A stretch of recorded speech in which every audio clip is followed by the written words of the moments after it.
সবাই নারায়ে তাকবীর, নারায়ে তাকবীর, নারায়ে তাকবীর, নারায়ে রিসালাত, নারায়ে রিসালাত, আহলে সুন্নাত ওয়াল জামাত, হযরতুল আল্লামা কামরুদ্দিন সরকার সালেহী সাহেব।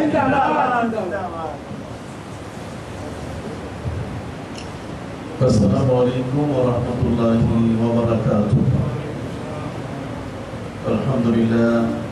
আলহামদুলিল্লাহ নাহমাদুহু ওয়া নাস্তাঈনুহু ওয়া নাস্তাগফিরুহু ওয়া নু'মিনু বিহি ওয়া নাতাওয়াক্কালু আলাইহি ওয়া না'উযু বিল্লাহি মিন শুরুরি আনফুসিনা ওয়া মিন sayyiati a'malina।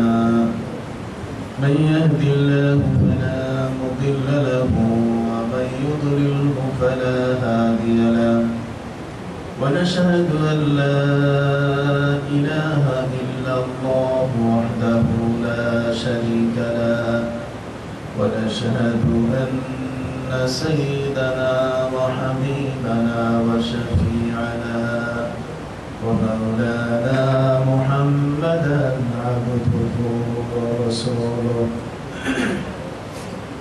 صلى الله عليه وعلى آله وأصحابه وبارك وسلم أما بعد فأعوذ بالله من الشيطان الرجيم بسم الله الرحمن الرحيم قل إن كنتم تحبون الله فاتبعوني يحببكم الله ويغفر لكم ذنوبكم والله غفور رحيم وقال تعالى مخبرا وآمرا إن الله وملائكته يصلون على النبي يا أيها الذين آمنوا صلوا عليه وسلموا تسليما اللهم صل على سيدنا مولانا محمد وعلى آل سيدنا مولانا محمد اللهم صل على سيدنا مولانا محمد وعلى آل سيدنا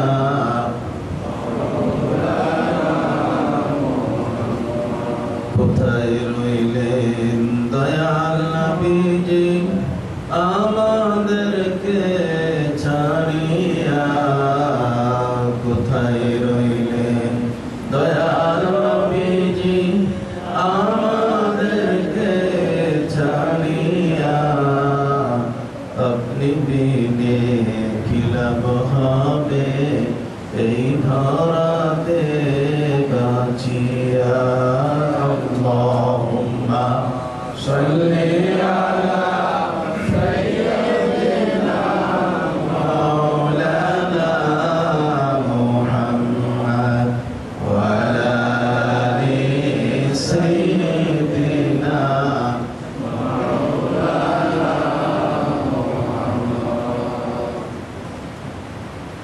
আজকের এই মহতে মোবারক জলসার সম্মানিত সভাপতি মঞ্চে উপবিষ্ট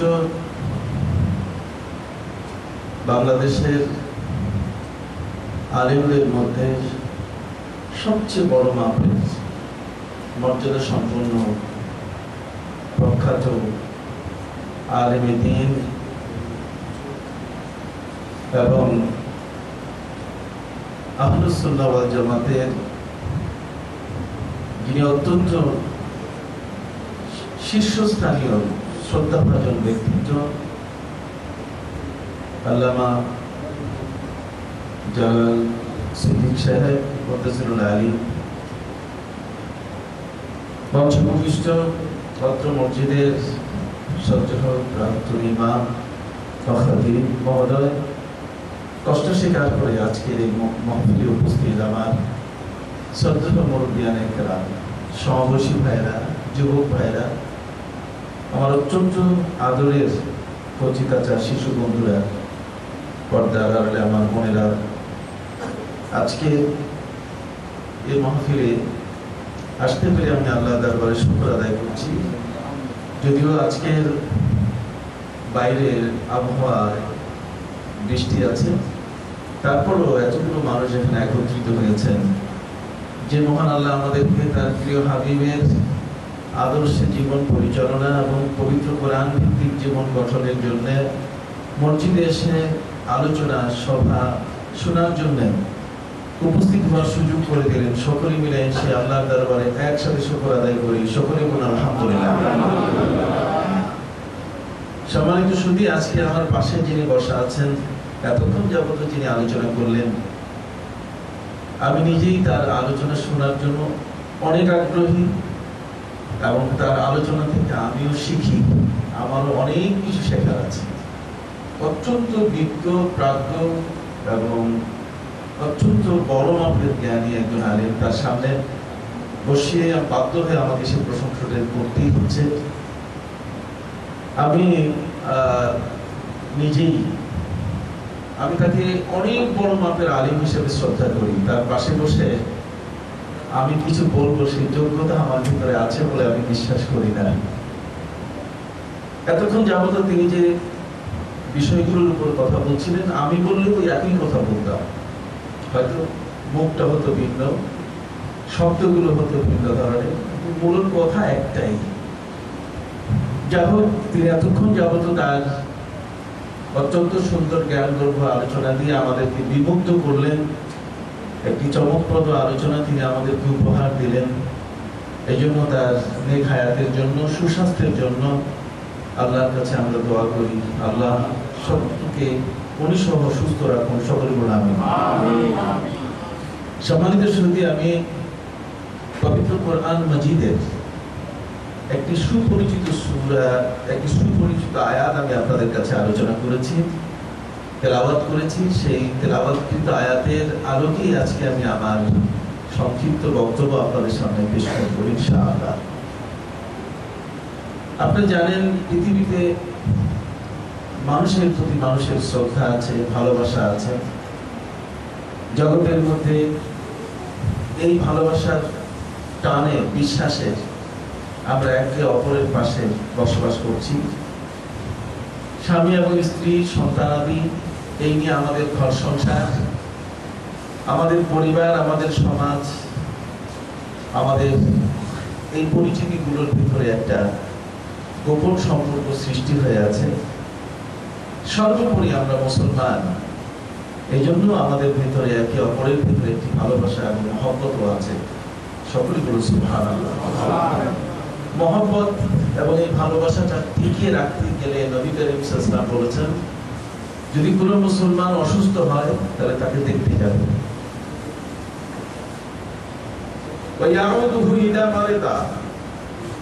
যখন সে অসুস্থ হবে তখন সে তাকে দেখতে যাবে। এটা একটি মুসলমানের দায়িত্ব। একজন মুসলমানের দায়িত্ব হলো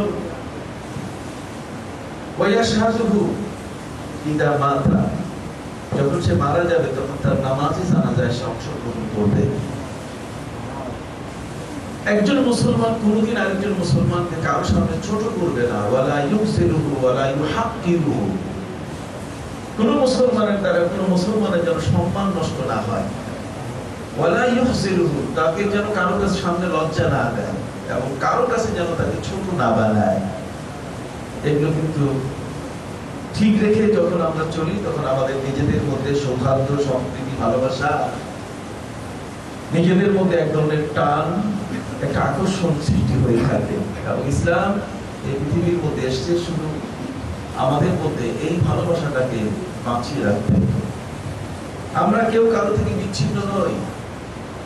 সর্বোপরি এই বিশ্ব জগতে আল্লাহ পাক রব্বুল আলামিন আমাদের জীবনের যতটুকু ভালোবাসা আছে, যেমন আমরা মাকে কতটুকু ভালোবাসি, যদি কাউকে এমন একটি প্রশ্ন করা হয় তাহলে সেই প্রশ্নটির উত্তর হবে যে মাকে আমি জীবন দিয়ে ভালোবাসি। তাহলে মাকে জীবন দিয়ে ভালোবাসার এই কথাটা কিন্তু বিশাল একটা তাৎপর্য আছে। তার কারণ মায়ের কাছে আমরা এত বড় ঋণী যে মাকে ভালোবাসা ছাড়া আর আমাদের কোনো কর্তব্য নাই। প্রত্যেকটি রগে ধমনীতে যে রক্তগুলো প্রবাহিত হচ্ছে, প্রতিটি মুহূর্তের চিন্তা চেতনা, আমরা আমাদের জীবনকে যেভাবে এগিয়ে নিচ্ছি তাতে বাবা মায়ের অবদান কোনো অংশে কম নয়।